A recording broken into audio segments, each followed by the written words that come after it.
नमस्कार, मैं हूं विश्वनाथ मिश्र। आज बात करेंगे बिहार की राजनीति की। बिहार की राजनीति में बड़े बदलाव के संकेत मिल रहे हैं। बिहार की राजनीति के दो बड़े युवा चेहरे इन बड़े राजनीतिक बदलावों से गुजरने वाले हैं। एक का उत्थान तो दूसरे का पतन नजर आ रहा है, ऐसे संकेत हैं। अब दो युवा चेहरे हैं, एक रामविलास पासवान के सुपुत्र चिराग पासवान, तो वहीं दूसरे हैं लालू यादव के सुपुत्र और डिप्टी सीएम।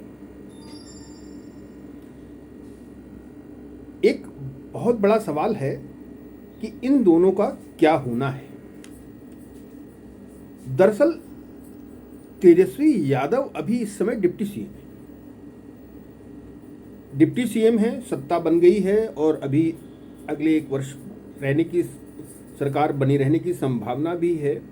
लेकिन जिस तरह बिहार की राजनीति में बदलाव हो रहा है, या ये कह लें कि भ्रष्टाचार के खिलाफ जो अभियान चल रहा है, उसको देख के बड़ी अनिश्चितता जैसी स्थिति है। ये हो सकता है कि राजनीति में अच्छे बड़े बदलाव हो जाएं। क्योंकि अभी उनके ऊपर करीब 100 आप देखिए तो तेजस्वी के नाम में करीब 100 करोड़ रुपए से ज़्यादा की संपत्ति मिली है।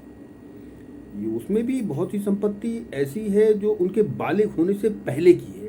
करीब 50-52 ऐसी संपत्तियां हैं जो उनके बालिग होने से पहले उनके नाम में आ गई। यही नहीं, दिल्ली की जो पॉश लोकेलिटी है न्यू फ्रेंड्स कॉलोनी, उसमें एक बड़ा बंगला है जिसमें वो रहते हैं, जिसकी कीमत करीब 150 करोड़ है। लेकिन एक कंपनी के नाम है जिसकी उन्होंने कॉस्ट जो उन्होंने दिखाई है कि करीब 4 लाख रुपए में खरीदी गई है। 4 लाख की संपत्ति 150 में खरीदी, 150 करोड़ की संपत्ति 4 लाख में खरीदी गई। यानी आरोप बड़े हैं। 15 तारीख को पेशी है, देखिए मामले में क्या होता है। जो परिस्थितियां बन रही, जिस तरह की भ्रष्टाचार के खिलाफ एक कह सकते हैं मुहिम चल रही है, उसमें कब इनको जेल जाना पड़े बता नहीं सकते हैं।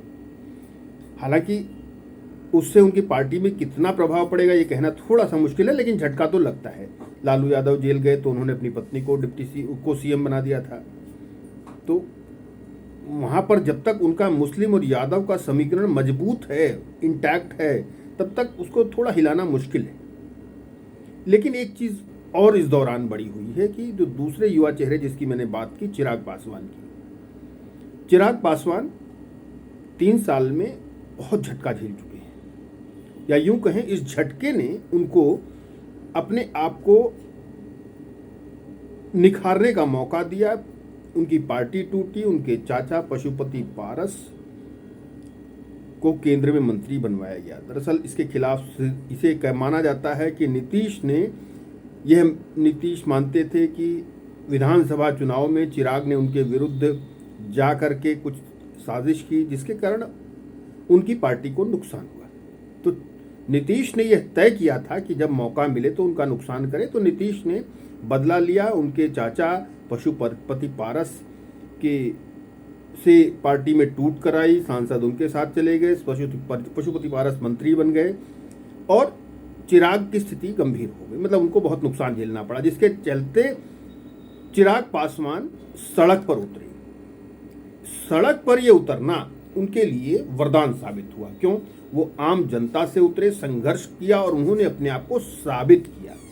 लोगों में उनके प्रति एक अट्रैक्शन बढ़ा, लोगों को लगा कि लीडरशिप क्वालिटी है। जो उनके पिता में जितना ये कह सकते हैं कि जो सामर्थ्य थी, उससे ज्यादा सामर्थ्य इन्होंने फिलहाल पैदा कर ली है, जहां तक पिछड़े और अति पिछड़े वोटों की बात है।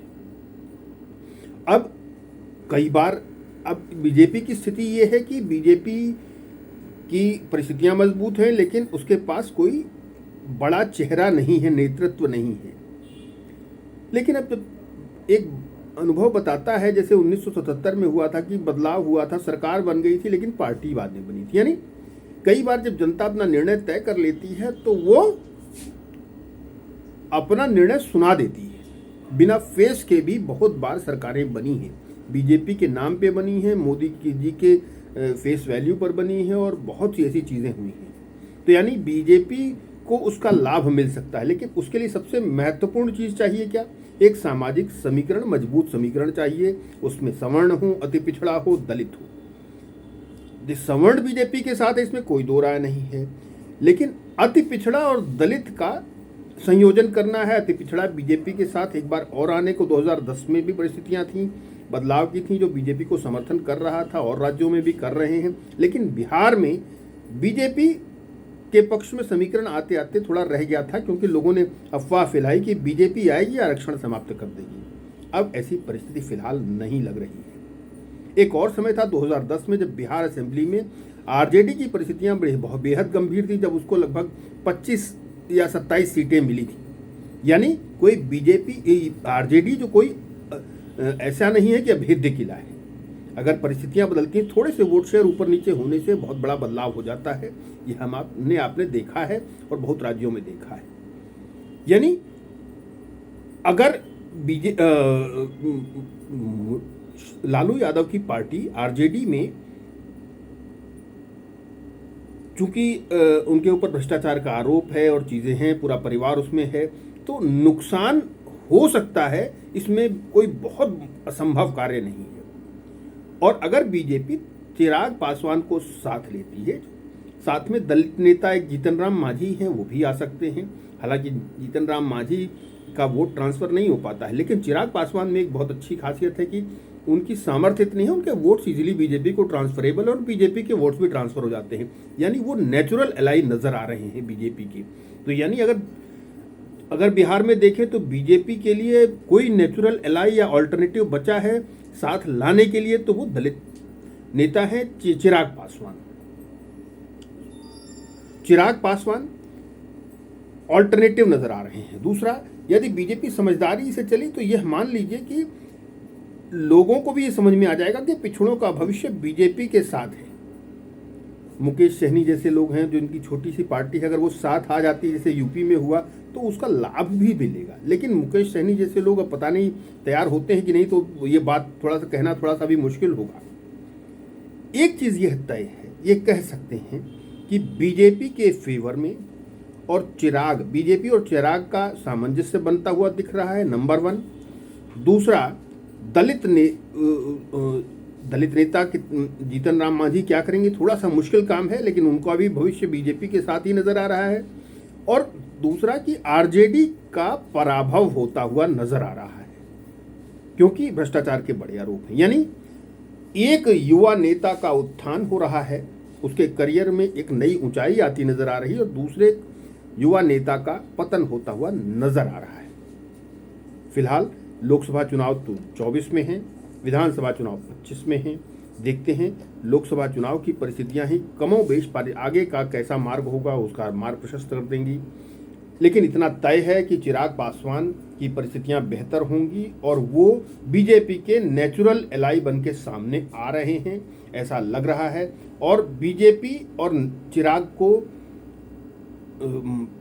साथ में आना है। दूसरा, चिराग के लिए बेहतर लाभ जैसी स्थिति नजर आ रही है। वहीं तेजस्वी यादव का नुकसान होता हुआ दिख रहा है, हो सकता है कि उन्हें जेल भी जाना पड़े।